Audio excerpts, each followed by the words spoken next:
saludo y muchísimas gracias por volver a dar clic en este espacio del periódico Escambray.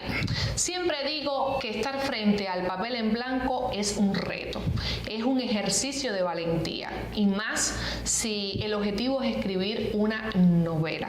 Pero para conversar sobre eso me acompaña en esta ocasión Julio Miguel Yanes, uno de los escritores espirituanos y también cubanos más publicados en nuestro país y fuera del mismo. Bienvenido, Julio, a este espacio digital del periódico Escambray. Gracias por invitarme. Recientemente saboreamos una noticia, y es que por fin Julio Miguel Yanes pudo hojear el premio Alejo Carpentier 2020 con su novela Los Caminos del Viento, dedicado nada más y nada menos que a la tercera villa de Cuba, Trinidad. Coménteme entonces qué podemos disfrutar en este texto que precisamente usted nos trajo para bien a esta entrevista. Los Caminos del Viento es una novela que yo hice a partir de una investigación exhaustiva que hice de 10 años en Trinidad. Yo pensé que iba a ser menos tiempo. Tenía una experiencia inicial y con el libro Paquelé, que es una novela juvenil, y yo pensé que podía ser más tiempo. Pero la vida me demostró que no, que la investigación se fue complicando y estuve 10 años haciéndola. Es una novela, podríamos clasificarla como novela histórica, aunque a mí no me gustan mucho las clasificaciones.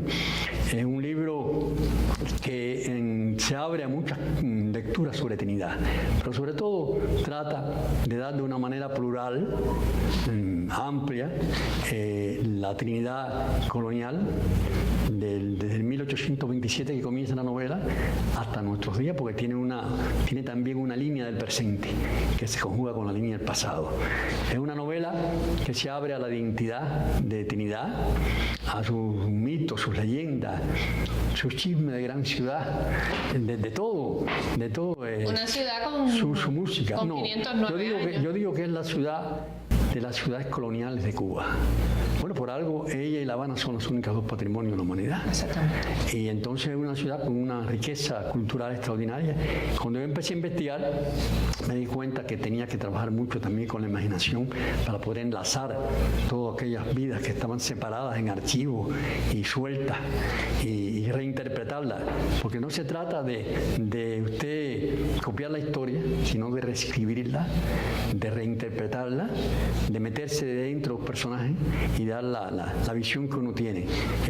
Y la novela histórica también tiene que decir a veces lo que la historia no dijo, no se atrevió a decir o ignoró. Precisamente usted me da pie a un interrogante, y es la historia. Julio ha sido un escritor que ha ido de la mano con la historia, y a veces es un poco, vamos a decir, peligroso, porque la historia es una ciencia, la literatura también, pero cómo no coquetear con tanta ficción, cómo abordar las figuras, los contextos. Y estoy pensando ahora mismo en uno de sus libros más leídos y también publicado, y es el relacionado con el Che, que también usted nos comparte hoy. Coméntanos por qué ese interés, precisamente. Yo soy un apasionado de la historia, siempre me gustó la historia, incluso desde que estudié química. Yo recuerdo que cuando yo di la clase final para examinarme, todo el mundo dio una clase de química. Estaba en un instituto, había que dar una clase porque estábamos terminando hasta de profesores. Y yo lo di, la clase mía era más de historia que de química. Entonces, yo siempre estuve muy vinculado a la historia, pero me di cuenta que tenía que estudiar más la historia, y también me di cuenta que no me gustaba cómo se comunicaba la historia. Yo de entrada me disgustaba la manera en que yo veía, digamos, tratar muchos personajes con la falta de emoción, que no me encantaban los personajes, que a veces era un aluvión de fechas, de datos históricos, y aquello no emocionaba y perdía lo que yo consideraba que era la emoción con que habían sido realizados los propios hechos históricos. Entonces me propuse contarlo de otra manera. No tenía la herramienta para hacerlo, tuve que adquirirla en el camino. Y yo me di cuenta que cuando tú investigas mucho, conoces, por ejemplo, un hecho histórico amplio, pero cuando tú te vas a penetrar, Tienes que ir a las cosas de la identidad, a las cosas de la memoria, a la cultura, y ya no se te queda solo en la historia política. Tienes que vincular la historia, lo que es la microhistoria, la historia de los personajes de un lugar, de una ciudad, de un poblado, de un barrio, con la macrohistoria política del país. Y eso fue lo que yo traté de hacer en todas estas cosas. Unir todo eso. Y la amalgama me la daba la imaginación. Claro. La imaginación y la ficción. Y era un atrevimiento porque no era lo usual. En Cuba eso no es común. No es lo común. Por eso insistí en esa pregunta. Julio, usted también de los pocos escritores cubanos, me atrevo a decirlo así, que su obra ha sido analizada desde la crítica en más de un libro. ¿Cómo ha sido para Julio hojear esos textos y ver lo que piensan otros escritores, profesores, intelectuales? Estoy pensando ahora mismo en el doctor en ciencias Ramón Luis Herrera, que ha dedicado su tiempo a su obra. Mira, cuando yo lo separo a la comida de promoción, de promotor cultural. Yo fui 20 años presidente de la Unidad de Santo Espíritu. Y me llevó también a hacer un evento, que era un evento de crítica e investigación de la literatura infantil. Que lamentablemente se perdió. Bueno, no se ha perdido todavía. ¿Está detenido? Está detenido. Ojalá. Ojalá se pueda recuperar con... Yo no lo estoy haciendo ya porque son 24 años que lo hice. Y lleva mucha carga, ya yo no puedo hacerlo. Yo soy presidente de honor y lo apoyo en todo lo que sea. Pero ese evento me ayudó a respetar la crítica, porque la crítica te ilumina.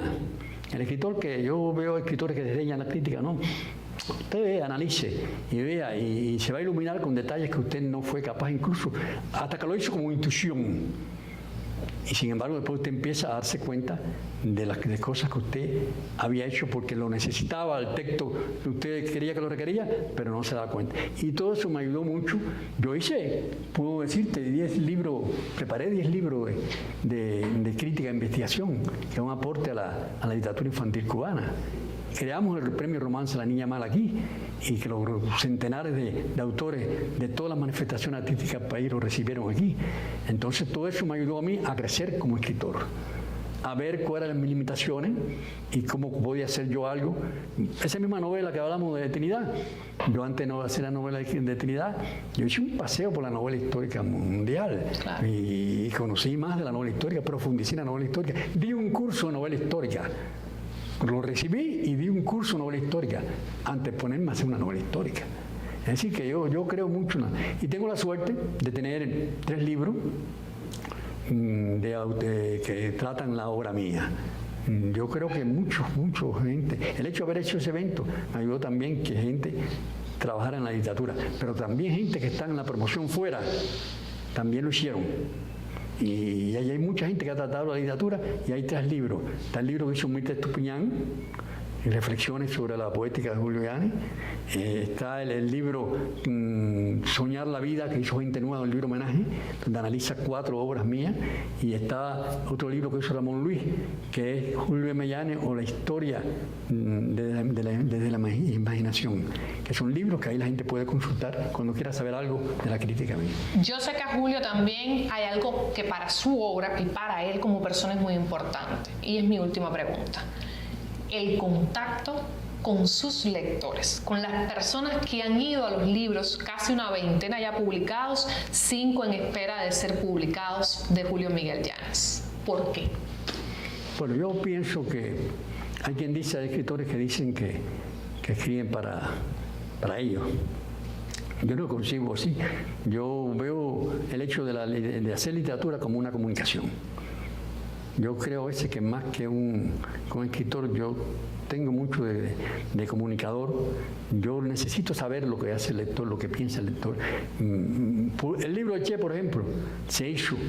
Yo podía, y Magda recién me preguntó, ¿qué vas a hacer? ¿Cómo lo vas a comunicar con la gente? Yo veía que no se provocaba la comunicación porque no había condiciones para hacerlo. Yo organicé una gira por 9 provincias del país, personalmente la organicé. y la hice en la Universidad Barona con el general Acevedo, que estuvo con el Che. Lo hice en la Casa África con el coronel Dreke, que estuvo con el Che en el Congo. Lo pasé por universidades de todo el país, y eso lo tuve que hacer yo personalmente. O sea que a mí, yo me involucro en las cosas que creo, no para darle propaganda al hecho, sino porque necesito saber que la gente se comunique. Eso ayuda mucho a que tú no encuentres casi ningún libro mío en estanquillos, que casi siempre se acaben. Siempre la comunicación para mí es esencial. Y me gusta ver la foto de los lectores cuando van pensando encontrarse una cosa y después salen contentos y me escriben y se comunican y me cuentan su historia. Yo podría hacer libro de las cosas que me ha pasado con los lectores, que es una cosa emocionante. Yo sé, yo he sido testigo de eso y por eso me agrada muchísimo siempre conversar con usted. Y puedo decirte que tengo varios libros que están en proceso editorial. Sí. Y quiero mencionarlos al menos, ¿no?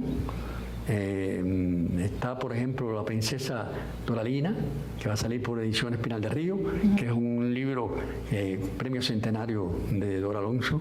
Está Paquelé, que lo va a hacer de nuevo, la primera que lo hizo la Editorial Oriente, con una edición crítica para el año 25, especial.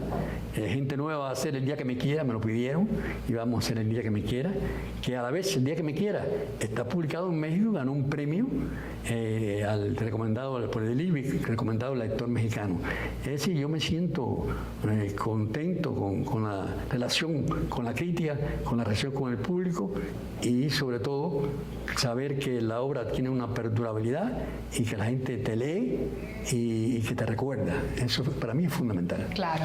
Y mientras esperamos entonces de esas buenas noticias de que salgan a la luz esos libros, algunas reediciones, otras no, podemos entonces concentrarnos en los que ya están, en esos cerca de 20 libros, y por supuesto la última, que es Los Caminos del Viento, premio Alejo Carpentier 2020. Usted que dio el clip y aceptó esta invitación de Escambray, vuelva como siempre en la próxima emisión.